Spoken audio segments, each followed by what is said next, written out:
प्यारे विद्यार्थियों नमस्कार। स्वागत है आप सभी का आपके अपने YouTube चैनल आरपी स्टडी में।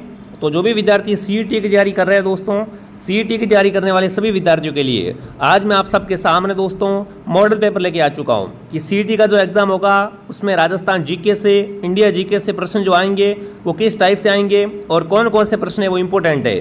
प्यारे विद्यार्थियों, आप सबको पता है सीईटी का सिलेबस पूरी तरीके से चेंज हो चुका है और अब आपको पता है इसका पूर्णांक, मतलब सीईटी का पेपर आएगा वो 240 नंबर का पेपर आएगा और उसमें कितने क्वेश्चन आएंगे? प्रश्न आएंगे 120। तो मैं आप सबसे कहना चाहता हूँ सीईटी की तैयारी जी जान से कीजिए। सीईटी के अंदर नेगेटिव मार्किंग भी ऐड कर दी गई है। तो यहाँ पर दोस्तों आपको बताना चाहूँगा तुक्के काम नहीं आएंगे, बस आपको मेहनत करनी पड़ेगी दोस्तों। तो आज हम मॉडल पेपर लेके आ चुके हैं, देखेंगे पेपर कैसा आएगा। जो नया वाला सिलेबस है उसके अकॉर्डिंग यही है, तो ध्यान से इस क्लास को आप पूरा जरूर देखना। तो चलिए देखते हैं क्लास का पहला प्रश्न आपके सामने क्या पूछा है। पहला सवाल है, राजस्थान में अशोक का अभिलेख कहाँ से प्राप्त हुआ है? अशोक का अभिलेख दोस्तों है ना बड़ली से, बरनाला से, बैराट से या बुजकला से। तो राजस्थान में अशोक का अभिलेख दोस्तों है ये बैराट, वर्तमान में दोस्तों विराटनगर से प्राप्त हुआ है। ध्यान रखना, वर्तमान में दोस्तों इसे ना इसे बैराट कहते हैं, पहले क्या था ये, पहले विराटनगर के नाम से जाना जाता था। ठीक है ना। तो अभिलेख कहाँ से मिला है दोस्तों? बैराट से प्राप्त हुआ है। ध्यान रखना, मत्स्य जनपद की राजधानी विराटनगर दोस्तों थी और यहाँ से बौद्ध धर्म के साक्ष्य भी मिलते हैं। तो इस चीज़ का ध्यान रखना, प्रश्न पूछे बौद्ध धर्म के साक्ष्य कहाँ से प्राप्त हुए, तो वो बैराट से हुए और यहीं से दोस्तों क्या मिला है? अशोक का अभिलेख मिला है। नेक्स्ट क्वेश्चन आपके सामने दोस्तों, दक्षिणी पश्चिम राजस्थान में प्राचीनतम सभ्यता का एक महत्वपूर्ण केंद्र। जब बात आती है दक्षिणी पश्चिमी राजस्थान की, तो यहाँ पर सभ्यता का सबसे महत्वपूर्ण केंद्र कौन सा था दोस्तों? कालीबंगा, सिंधु, आहड़ या दोस्तों बनास। तो दक्षिणी पश्चिमी राजस्थान की प्राचीन सभ्यता है दोस्तों वो है आहड़। जो भी यहाँ पर आहड़ कमेंट कर रहा है दोस्तों, आहड़ के अन्य नाम धूलकोट, आगाटपुर आदि है। ये दोस्तों बेड़स नदी के किनारे स्थित है। तो आपका उत्तर यहाँ पर रहेगा ऑप्शन नंबर सी। अगला, प्राचीन चीनी इतिहासकार ह्वेंसांग राजस्थान के किस शहर में रुके थे? दोस्तों ह्वेंसांग जब राजस्थान आया था वो कहाँ रुका था? बीनमाल में, गढ़साना में, सरवाड़ में या रेवदर के अंदर। तो चीनी इतिहासकार ह्वेंसांग हर्षवर्धन के शासनकाल में भारत आया था दोस्तों और राजस्थान के बीनमाल शहर की यात्रा की थी। बीनमाल शहर के अंदर रुका था दोस्तों। इसने बीनमाल को क्या नाम दिया था? पीलो मोलो श्रीमाल नाम दोस्तों दिया था बीनमाल को। तो इसका उत्तर ऑप्शन ए राइट है। अगला, निम्नलिखित में से कौन से राजपूत सरदार हल्दीघाटी युद्ध में राणा प्रताप के पक्ष में लड़े थे? इनमें से आपको बताना है दोस्तों कि कौन कौन से दोस्तों राजा है ना बिल्कुल हल्दीघाटी युद्ध के अंदर महाराणा प्रताप के पक्ष में लड़े थे। तो बिल्कुल फटाफट आपका उत्तर यहाँ पर आना चाहिए बढ़िया तरीके से। ठीक है ना। हल्दीघाटी का युद्ध 1576 में दोस्तों हुआ था महाराणा प्रताप और अकबर की सेना के मध्य। इस युद्ध में दोस्तों महाराणा प्रताप के पक्ष में राम सिंह तंवर लड़े थे एक तो, उसके बाद दोस्तों बीदा झाला बीदा, ठीक है, और उसके बाद दोस्तों यहाँ पर कृष्णदास चोंडावत भी लड़े थे। ठीक है, यहाँ पर अशोक परमार ये शामिल नहीं था। बाकी तीनों दोस्तों हैं वो यहाँ पर दोस्तों क्या है बिल्कुल महाराणा प्रताप के पक्ष में लड़े थे। ठीक है। हाँ, यहाँ पर एक और ऑप्शन थे वो मैंने हटा दिए हैं, तो मैं आपको सीधा बता देता हूँ ये तीन दोस्तों हैं वो महाराणा प्रताप के पक्ष में लड़े थे। ऑप्शन डी है वो इसके पक्ष में नहीं थे। ठीक है। अगला, बीकानेर के किस शासक ने ग्रीष्मेल युद्ध में शेरशाह सूरी की सहायता की थी? ग्रीष्मेल का युद्ध दोस्तों आप सबको पता है 1544 ईस्वी के अंदर हुआ था। कब हुआ था? 1544 में। ग्रीष्मेल युद्ध का युद्ध 1544 में दोस्तों मारवाड़ के शासक राव मालदेव और अफगान शासक शेरशाह सूरी के मध्य हुआ था। इस युद्ध में दोस्तों शेरशाह सूरी के साथ बीकानेर के राव कल्याणमल, कौन दोस्तों? राव कल्याणमल कहाँ के? बीकानेर के दोस्तों थे। इन्होंने किसकी सहायता की थी? इन्होंने दोस्तों शेरशाह सूरी की सहायता की थी। तो आपका उत्तर यहाँ पर जो रहेगा वो रहेगा राव कल्याणमल। अगला, इसरलाट जिसे सरगासुली कहा जाता है दोस्तों, ये एक ऊंची मीनार का निर्माण कौन से शासक ने करवाया? इसरलाट का निर्माण दोस्तों किसने करवाया? सवाई प्रताप सिंह, सवाई जय सिंह, मेजर राजा जय सिंह या सवाई ईश्वरी सिंह। तो सरगासुली का निर्माण दोस्तों करवाया है ये अपने करवाया है दोस्तों सवाई ईश्वरी सिंह ने। क्या उत्तर रहेगा? सवाई ईश्वरी सिंह। अगला, कोटा राज्य का संस्थापक निम्न में से कौन था? राव मुकुंद सिंह, राव माधो सिंह, राव रतन सिंह या जालिम सिंह। देखो दोस्तों कोटा की स्थापना की थी वो की थी दोस्तों माधो सिंह ने। ठीक है ना। कोटा राज्य का संस्थापक माधो सिंह को माना जाता है। बूंदी रियासत का एक छोटा भाग कोटा 1631 में स्वतंत्र रियासत बन गया था। इसके बाद माधो सिंह यहाँ के क्या थे दोस्तों, प्रथम स्वतंत्र शासक बने थे। तो उत्तर आपका बी राइट है। रूपाजी व करपाजी शहीदों का संबंध कौन से आंदोलन से? रूपाजी व करपाजी धाकड़ का संबंध दोस्तों, बूंदी आंदोलन, बिजोलिया, बीकानेर या बेंगू। तो उत्तर आपका रहेगा बेंगू किसान आंदोलन, जो 1921 के अंदर शुरू हुआ था दोस्तों, ठीक है ना। इसके अंदर रूपाजी करपाजी वो शहीद हुए थे। तो ये बात आपको यहाँ पर क्या करनी है, ध्यान रखनी है। अगला, संप सभा की स्थापना किसने की थी? मोतीलाल तेजावत ने, हरिदेव जोशी ने, गोकुल भाई भट्ट ने या गुरु गोविंद ने दोस्तों?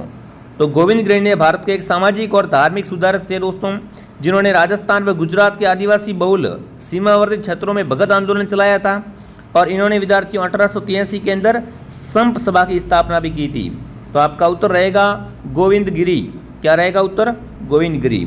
जिसने भी क्लास को लाइक नहीं किया है, क्लास को लाइक एंड सब्सक्राइब जरूर करें दोस्तों, ताकि आपको ऐसी ऐसी इंपॉर्टेंट क्लासेज है वो टाइम टू टाइम मिलती रहे। नेक्स्ट क्वेश्चन आपके सामने है, मारवाड़ में सर्वप्रथम ऊंट लाने का श्रेय दिया जाता है? गोगा जी, देवनारायण जी, तेजा जी, बाबू जी? प्यारे विद्यार्थियों, मारवाड़ में सबसे पहले ऊंट लाने का श्रेय जाता है, वो जाता है पाबू जी को। पाबू जी को ऊँटों के देवता के रूप में पूजा जाता है। ये चीज़ भी आप क्या करें, ध्यान रखें। देखिए, आगे बढ़ने से पहले जो विद्यार्थी सीईटी एग्जाम 2026 की तैयारी कर रहे हैं, सीईटी का संपूर्ण कोर्स दोस्तों आरपी स्टडी ऐप के अंदर अवेलेबल है। प्ले स्टोर से आप आरपी स्टडी ऐप को डाउनलोड करें और यहाँ से सीईटी का पूरा बैच ज्वाइन कर सकते हो। अगर अब तक आपने सीईटी की तैयारी स्टार्ट नहीं की है या सीईटी की तैयारी कमजोर है आपकी, तो बढ़िया कोर्स लेके पॉइंट टू पॉइंट आप तैयारी कीजिए, आराम से आपका सीईटी के अंदर दोस्तों है वो नंबर आ जाएगा, ठीक है। अगर पेमेंट किसी और से करवाना है दोस्तों, तो दिए गए हेल्पलाइन नंबर है, इन हेल्पलाइन पे कांटेक्ट करें कि मेरे को कोर्स लेना है, पेमेंट किसी और से करवाना है। बाकी बहुत शानदार कोर्स है, सारे सब्जेक्ट अवेलेबल इसके अंदर। हर क्लास के बाद आपको इसकी पीडीएफ नोट्स भी मिल जाएंगे, ठीक है। तो डाउनलोड कर लो, अभी ऑफर चल रहा है इसलिए प्राइस कम कर रखी है। अगला प्रश्न है मिलान करने वाला, मेले हैं और स्थल है, कौन सा मेला कहाँ पे भरता है दोस्तों? सबसे पहला मेला है अन्नकूट मेला। अन्नकूट मेला भरता है नाथद्वारा में। चार भुजा मेला भरता है उदयपुर के अंदर। केलड़वी का मेला भरता है करौली के अंदर। बेणेश्वर मेला भरता है डूंगरपुर के अंदर। तो इसका कोड बनेगा 2143। क्या बनेगा कोड? 2143 को याद कर लेना दोस्तों। अगला, अमवा पहना जाता है। अमवा दोस्तों है, ये क्या है? ये दोस्तों शिकारी जब शिकार करते हैं ना, तो उस रंग की खाकी पहनते हैं, उसे क्या कहते हैं? उसे कहते हैं अमवा।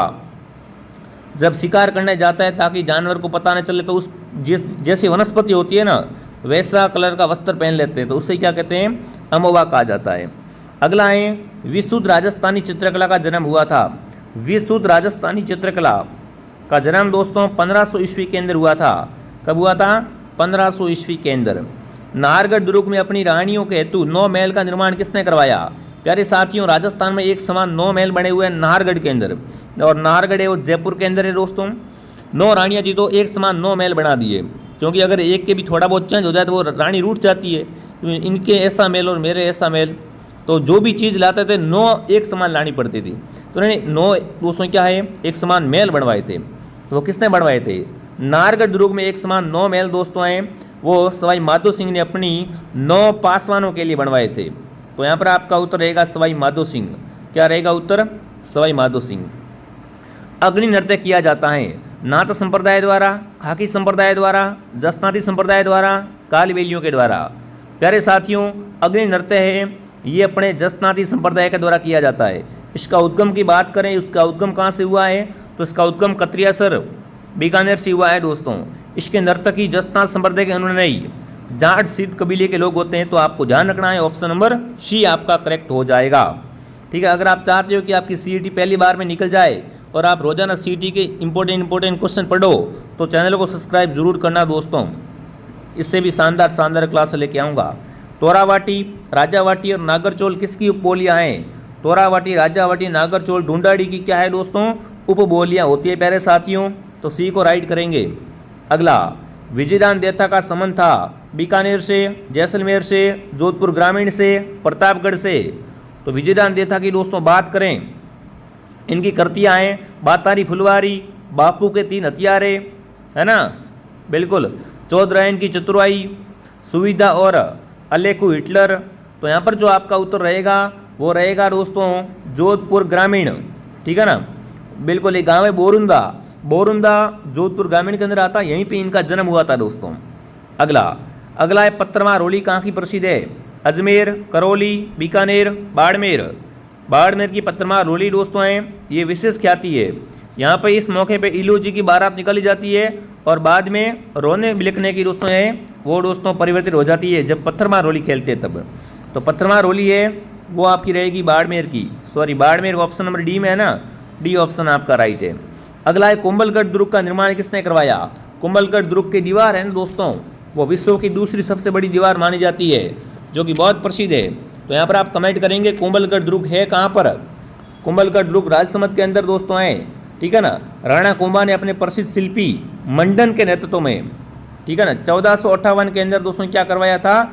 इस दुर्ग का निर्माण करवाया था विद्यार्थियों। कहाँ पर? बिल्कुल कुंभलगढ़ दुर्ग राजसमंद के अंदर। चलिए अगला, किस मंदिर में प्रसाद के रूप में छाछ राबड़ी दी जाती है? बिल्कुल भाई साहब, प्रसाद के रूप में छाछ राबड़ी दोस्तों देवेंद्रनाथ जी के मंदिर में छाछ व दलिया का भोग लगाया जाता है। इसके बाद दोस्तों नीम की पत्तियों द्वारा ईंटों की पूजा की जाती है और इसी के साथ बगड़ावत कहलाते हैं या बगड़ावत गीत गाए जाते हैं। तो सवाई भोज कहो या देवेंद्रनाथ जी कहो, इनके प्रसाद के रूप में क्या चलता है? छाछ राबड़ी चलती है। अगला, पोम चाक को बोलचाल में क्या कहते हैं? कवर जोड़ कहते हैं, फेटिया कहते हैं, कटकी कहते हैं या पीला कहते हैं?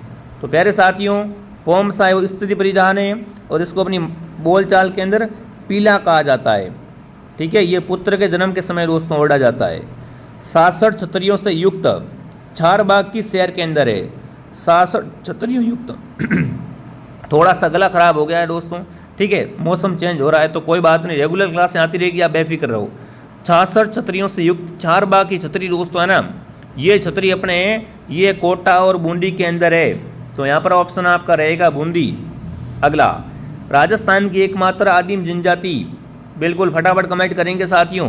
राजस्थान की ओर से एकमात्र घोषित आदिम जनजाति है साथियों, वो आपकी रहेगी सहरिया, ठीक है ना। सहरिया जाति अधिक पिछड़ी होने के कारण राजस्थान की एकमात्र भारत सरकार ने से क्या कर दिया है? आदिम जाति के अंदर शामिल कर दिया है। अगला, रामसा पीर के नाम से प्रसिद्ध संत का सही नाम क्या है? मेजर राम सिंह, बाबा रामदेव, रामचंद्र, कबीरदास। तो रामसा पीर के नाम से प्रसिद्ध संत का सही नाम है बाबा रामदेव, ठीक है।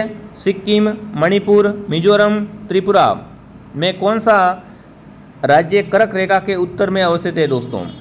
बिल्कुल, इनमें से उत्तर में कौन सा है कर्क रेखा के? देखो मैंने आपको 4 राज्य बताए, सिक्किम, मणिपुर, मिजोरम और त्रिपुरा। इनमें से कर्क रेखा के उत्तर में कौन सा राज्य पड़ता है? तो वो रहेगा मणिपुर। कौन सा रहेगा? मणिपुर दोस्तों। अगला, निम्नलिखित कथनों पर विचार कीजिए। यहाँ पर क्या करना है आपको? कथनों पर थोड़ा सा विचार करना है दोस्तों। चलिए विचार करते हैं। देखिए यहाँ पर सबसे पहले ये जो प्रश्न पूछा है, इस टाइप के क्वेश्चन जो एग्जाम में आएंगे ना, अगर आप नहीं पढ़ के जाओगे सीधे चले गए फिर पसीने छूटने वाले हैं वहाँ पे, सीधी बात बता रहा हूँ मैं तो आपको, ठीक है ना।